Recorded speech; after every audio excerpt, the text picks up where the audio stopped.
I'd like to, it's my again distinct pleasure to introduce Congressman Adam Schiff from California. Now, I also have a connection in California. My son lives in LA, so we have a connection very close to Burbank, where the congressman lives. So he lives in Santa Monica, so it's pretty close. The Congressman Schiff is married with 2 children, just a point of personal interest, and he has served the people of California since 2001 in the Congress. He's a graduate of Stanford University and Harvard Law, and he is the first member of the Congressional Sindh Caucus and represents California's 29th district. He also serves on the House Appropriation Committee and Commerce, Justice, Science, and related agencies subcommittees, as well as State, Foreign Operations, and related subcommittees. Without further ado, I request Congressman Schiff to speak a few words to us tonight. Yeah. Please welcome Congressman Schiff.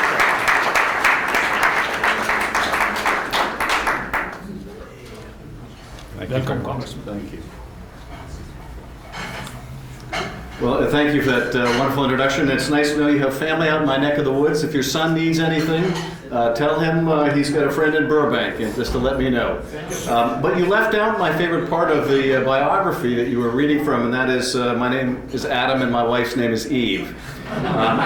So the fact that I'm the first man in the Sindhi caucus makes sense as the first man that I would be. It's a great pleasure to join you this evening and to join my good colleagues Dan Burton and Brad Sherman, the co-chairs of the caucus.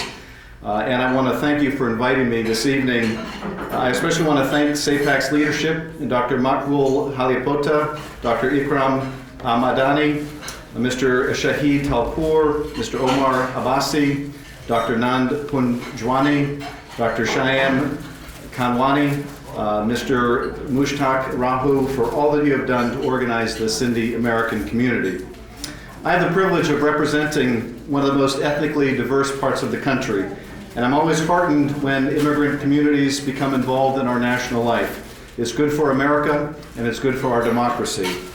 I'm honored that you've asked me to speak this evening, and I'm proud to be joined by my colleagues. These are trying times for Pakistan, trying times for the U.S.-Pakistan relationship, and trying times for the people of Sindh. The Sindhi people have been buffeted by challenges facing Pakistan as a whole, from poverty and natural disasters to the growing religious extremism of some Pakistanis, and the capriciousness, corruption, and effectiveness of the government in Islamabad. Indeed, geography and demography have made Sindh especially vulnerable to both natural and man-made challenges. The most immediate challenge facing Sindh, I don't need to tell anyone, is the devastation left by the summer's floods. The flooding, which has impacted upwards of 5 million people, has left hundreds dead, millions homeless in Sindh and Balochistan provinces since torrential monsoon rains pounded southern Pakistan in September. Over 1.5 million homes have been damaged, many of them permanently. 3 million acres of crops have been destroyed, and 1/3 of the region's cattle have been lost, while 3 million people are still in need of food assistance. This according to the United Nations, which estimates that some areas may remain underwater for up to 6 months. Many of those affected were still recovering from the disastrous 2010 floods, which affected 18 million people and inundated over 1/5 of the country's landmass. In fact, Pakistani government officials have pronounced this year's floods even more severe than last year's, a view echoed by many international relief workers.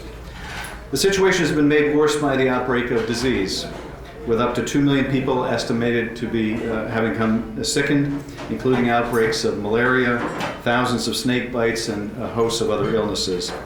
A spokesman for UNICEF told the Pakistani newspaper Dawn in an article published today, "What we have here is a very serious situation in southern Pakistan, with hundreds of thousands of families affected and vulnerable children who've already lived through one devastating flood, facing the repercussions of another. The reality is that unless the crisis gets more attention, and by that we mean more funding, things will only get worse." Unfortunately, as Dan mentioned, the aid has been slow in coming. I think there are several factors contributing to this, including the global economic slowdown, the inadequate response of the Pakistani government to the flooding, the perception of Pakistan as a nation racked by violence, and finally, the ongoing crisis in the Horn of Africa, which is preoccupying many relief agencies and NGOs worldwide. UN agencies have repeatedly called for additional funds over recent weeks, warning that the situation could deteriorate rapidly if new aid is not forthcoming. Only 18% of the United Nations' $357 million Pakistan flood response plan appeal has been funded to date, with the largest single contribution of $16 million coming from the United States. Outside this framework, the U.S. has also dispatched $23 million in additional assistance. I'll be very interested this evening to hear your thoughts on what additional support is needed and how we can work together to save lives and help Sindh recover from 2 consecutive years of devastating flooding. Unfortunately, as my colleague mentioned, the floods have come at a time of great strain in the Pakistani-American relationship. I know that all of you have followed the events of the last several months with intense interest, from the Raymond Davis incident to the discovery of Osama bin Laden in Abbottabad, to the recent statements by Admiral Mike Mullen, the chairman of the Joint Chiefs of Staff, that Pakistani intelligence services have supported the Haqqani network and terrorist attacks against Americans. In a recent meeting I had with the Pakistani ambassador to the United States, Hussein Haqqani, we talked about the state of the relationship and how our 2 countries must work to improve matters.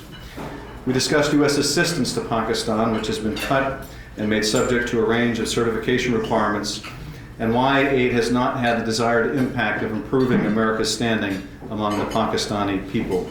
As a member of the Appropriations Committee and the subcommittee that deals with foreign aid, I have a keen interest in this issue.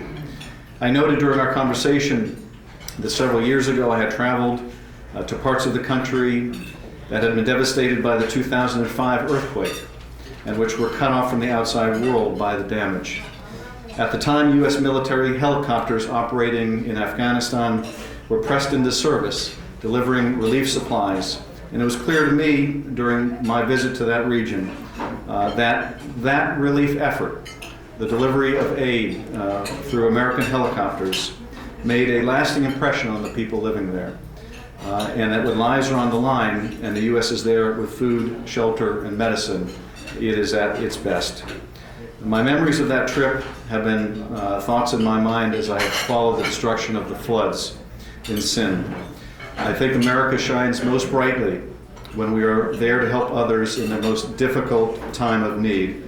And for Sindh, that time is now.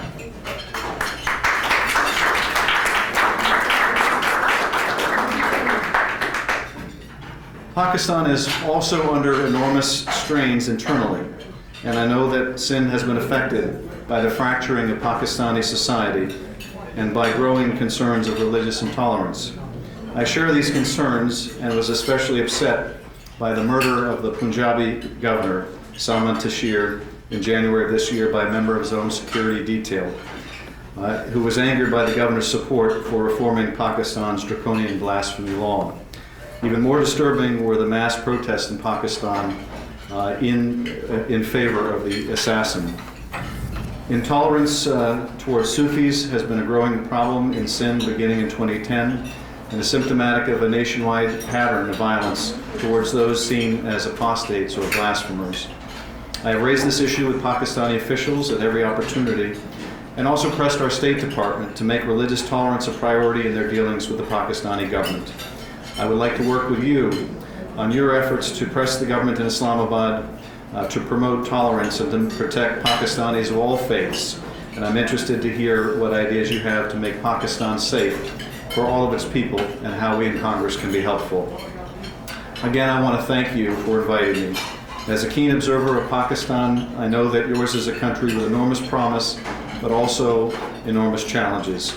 Even as the bilateral relationship between the U.S. and Pakistan has been going through a difficult period in recent months, I know that the fate of your families and friends in Sindh are interconnected with stability and peace throughout South Asia and beyond.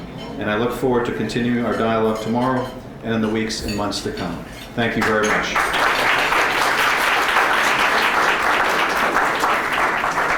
I'd like to present Congressman Schiff a token of our appreciation, a Sindhi topi, and a Sindhi ajrak.